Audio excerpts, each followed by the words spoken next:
Bonjour, bonsoir. Il est rare que je commence une vidéo ainsi, mais je vais vous demander de rester jusqu'au bout. Jusqu'au bout de cette courte vidéo pour prendre conscience de ce qui se passe en Ukraine et dans les pays voisins.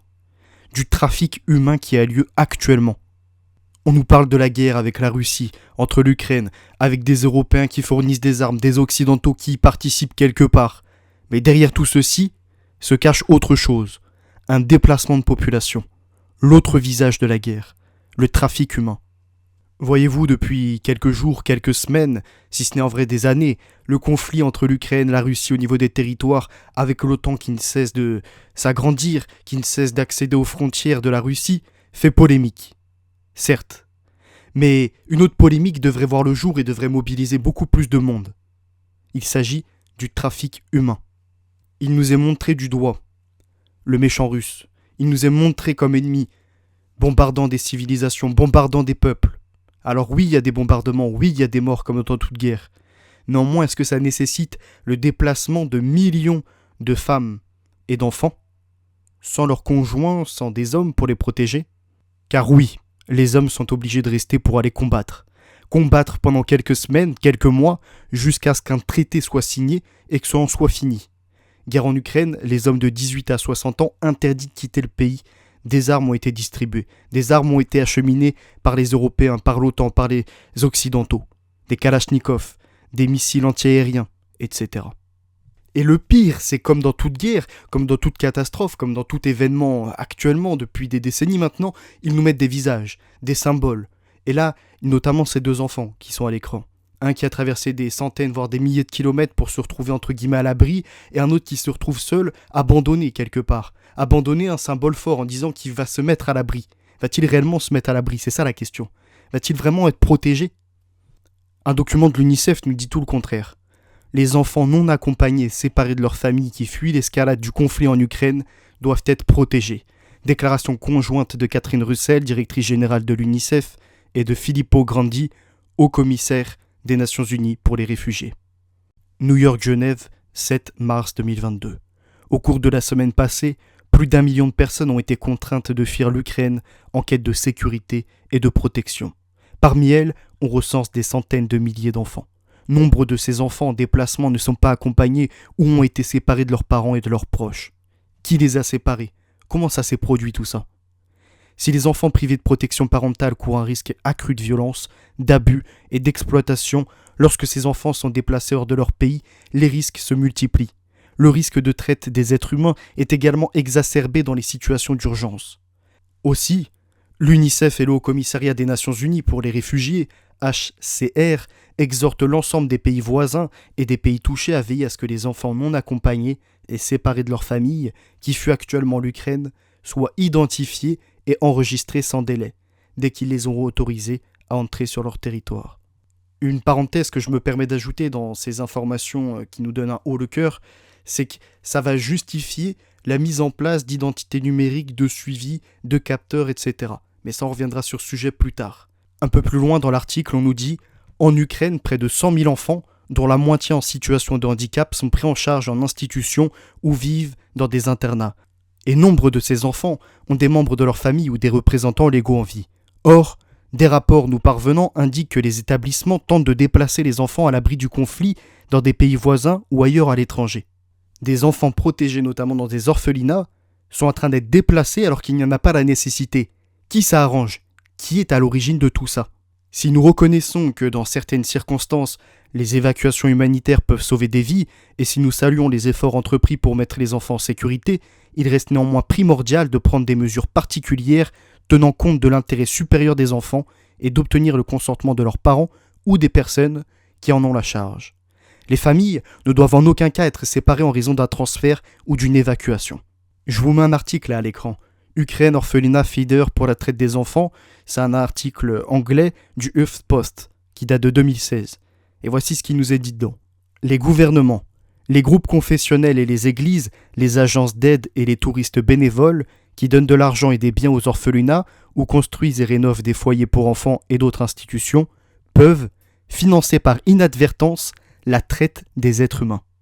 Le rapport sur la traite des personnes, TIP, du département d'État américain de 2014 indiquait que les enfants dans les orphelinats et les centres de crise continuent d'être particulièrement vulnérables à la traite en Ukraine. À l'intérieur des orphelinats, Derry a constaté que la violence sexuelle endémique, les abus et les viols étaient monnaie courante. Les enfants sont souvent recrutés directement dans les orphelinats pour le sexe et le travail selon les organisations anti-traite en Ukraine. Il y a d'énormes abus sexuels dans les orphelinats. C'est donc un facteur incitatif qui pousse les enfants à s'impliquer dans l'exploitation sexuelle avant même qu'ils ne grandissent. Ils sont déjà habitués aux abus sexuels, a déclaré un expert ukrainien de la lutte contre la traite des enfants. Pourquoi les médias n'en parlent pas ? Pourquoi ça ne remonte pas cette information ? Depuis 2016, même avant, on est au courant de ça, 2014. Et là, actuellement, c'est encore pire. Et ces enfants qui fuient, les femmes qui fuient, ils vont dans quel pays ? Dans les pays voisins, la Roumanie, la Pologne, on est d'accord. Voici notamment cet article. La traite des enfants continuera en Roumanie malgré son entrée dans l'Union européenne. Genève. La traite des enfants restera un problème important en Roumanie malgré l'adhésion de ce pays à l'Union européenne le 1er janvier prochain, a averti hier le Fonds des Nations Unies pour l'enfance. Même si Bucarest s'est efforcé de lutter contre la traite des enfants durant son processus d'adhésion à l'Union européenne, le pays risque de devenir une plaque tournante pour les réseaux de trafiquants en provenance des pays voisins comme l'Ukraine, la Serbie et la Moldavie, de même qu'une destination du trafic, a déclaré le représentant de l'UNICEF en Roumanie, Pierre Poupard. Le pays restera également une des sources d'approvisionnement des trafiquants qui visent les pays d'Europe occidentale, a-t-il expliqué. La pauvreté et le manque de respect des lois sur la protection de l'enfance en Roumanie sont en cause, mais aussi les consommateurs de pédocriminalité et de prostitution dans des pays comme l'Espagne, l'Italie, la France, le Royaume-Uni et la Serbie, a dénoncé M. Poupard. Dans ces pays, l'application de la législation contre les trafiquants et contre ces consommateurs n'est pas suffisamment stricte, a-t-il déploré. Voici un autre article, non pas sur la Roumanie, mais sur la Pologne, et il s'agit des mêmes types d'actes criminels qui sont opérés. Et on ose nous dire que ces réfugiés, que ces personnes qui fuient entre guillemets la guerre, sont en train d'aller chercher une sécurité et une protection. Oui, ils vont la chercher, mais est-ce qu'ils vont l'obtenir ? Ça, c'est autre chose. Des travailleurs polonais réduits en esclavage dans le sud de l'Italie. Des jeunes filles moldaves, biélorusses, ukrainiennes ou bulgares vendues à des réseaux de proxénètes aux quatre coins de l'Europe. Des enfants albanais enfermés dans une cave en Grèce dont ils ne peuvent sortir que pour aller mendier. Des jeunes roumains contraints à la prostitution en France. Un réseau de trafic d'organes d'enfants mis à jour dans les Balkans. Il ne se passe pas de mois sans qu'un nouveau scandale éclate. Et là, je vais mettre une parenthèse et je vais vous inviter à aller regarder la vidéo sur le réseau pédocriminel, sur les réseaux pédocriminels, notamment Epstein. Epstein, il se fournissait où ? En Europe de l'Est. Le réseau du Trou, il se fournissait en Europe de l'Est et il ramenait des jeunes filles, notamment de Tchécoslovaquie. J'ai déjà fait une vidéo sur ce sujet. Et d'autres encore réseaux qui opèrent en Europe de l'Est, qui ramènent des filles pour les faire prostituer en Europe de l'Ouest. Exceptionnellement, il fait la une des journaux. Le plus souvent, il est étouffé par les autorités parfois complices ou simplement peu désireuses d'exposer de sordides réalités.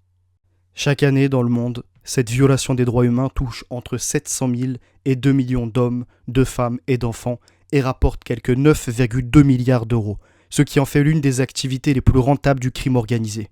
L'Union européenne est de moins en moins épargnée, même s'il est difficile d'établir des statistiques. Entre 200 000 et 500 000 personnes en seraient victimes chaque année. 120 000 d'entre elles viendraient des Balkans occidentaux et 50 000 de l'ex-URSS, selon les chiffres d'Europol. Voisine de l'Albanie, de la Bulgarie, de la République de Macédoine et de la Turquie, la Grèce se sent particulièrement exposée. Sur son sol, les routes du trafic d'êtres humains ne désemplissent pas, si bien qu'en cette fin d'année, elle lançait à grands frais l'opération Ilaria. Le ministre grec de l'ordre public, Véron Polydora, résume le projet. Intensifier la lutte contre cette forme de criminalité qui avance peut-être plus vite que nous, renforcer la coopération entre les États et adresser un message fort aux pays d'origine de la traite, autrement dit fournisseurs. Le paradis n'est pas ailleurs, il ne s'agit pas de vider un pays pour en surpeupler un autre, assène-t-il. Je tenais à vous rappeler une affaire dénoncée par la brave Catherine Borkovac, qui travaillait à l'ONU, notamment avec DynCorp, en Bosnie. Et là-bas, elle a dénoncé des membres de l'ONU qui participaient à un trafic. Le 9 octobre 2000, l'inspectrice de l'IPTF des Nations Unies en Bosnie dévoile dans un courriel interne un vaste réseau de trafic d'êtres humains auquel des collègues participent. des collègues de l'Organisation des Nations Unies. Je vous inviterai également à prendre part de cette information. Il me semble que je l'ai abordé de façon assez importante dans un des directs, dans une des vidéos. Je vais vous inviter également à regarder les opérations des casques bleus. Et là, vous allez comprendre que depuis des années, il y a des trafics qui sont non punis. Des trafics qui sont orchestrés par de puissantes personnes. On parle de membres de l'ONU, on parle de casques bleus, etc. Si vous avez des informations actuellement par rapport à la crise qui se déroule en Ukraine ou dans les pays voisins, ou même des articles sur tout ce qui est de la traite des êtres humains, du trafic d'humains jusqu'à la prostitution, jusqu'aux actes pédocriminels qui sont orchestrés, n'hésitez pas à me faire parvenir des articles, n'hésitez pas à me faire parvenir des témoignages, ce genre de choses. Je pense qu'il y aura une vidéo qui sera beaucoup plus importante sur ce sujet. N'hésitez pas à partager cette vidéo et je vous remercie pour tous ceux qui avaient regardé jusqu'au bout. Et je pense que vous devez en parler, vous devez faire tourner l'information. Alors, soit en reproduisant un contenu, soit en partageant des articles, soit en partageant cette vidéo, mais faites tourner l'information. Il faut que les médias se penchent sur le sujet. Il faut au moins qu'ils en parlent. Même si on sait très bien que ce quatrième contre-pouvoir est récupéré par des milliardaires qui participent à ce type de trafic. Merci à vous pour votre soutien et à très bientôt. La vérité est notre avenir.